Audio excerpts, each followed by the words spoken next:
Guys নমস্কাৰ। আজি এয়া গাহৰি মাংস লৈছোঁ বনাবলৈ।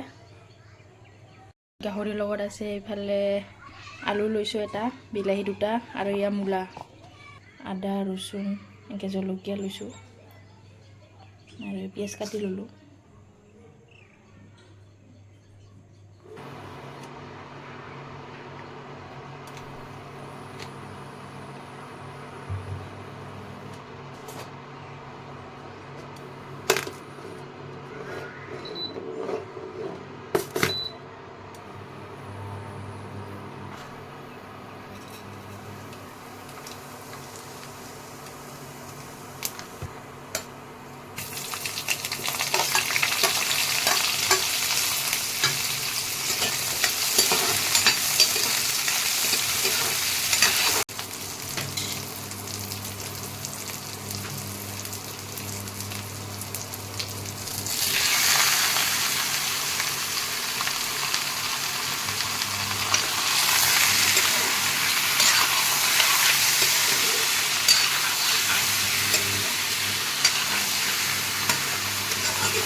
মই এটা পেকেটৰ মছলা লৈছোঁ, লাল মিৰ্চ পাউডাৰ, গৰম মছলা, ধনিয়া গুড়ি আৰু এইফালে চিকেন মছলা।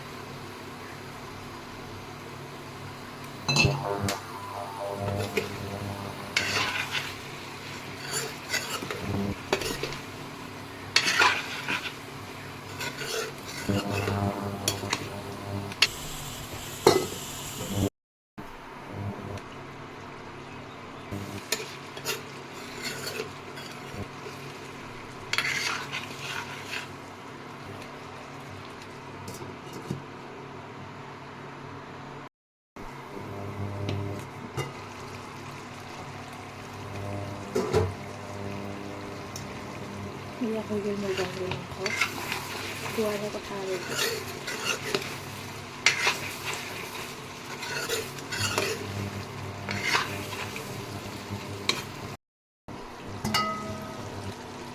মূলা আৰু গাহৰি হৈ গ'ল মোৰ।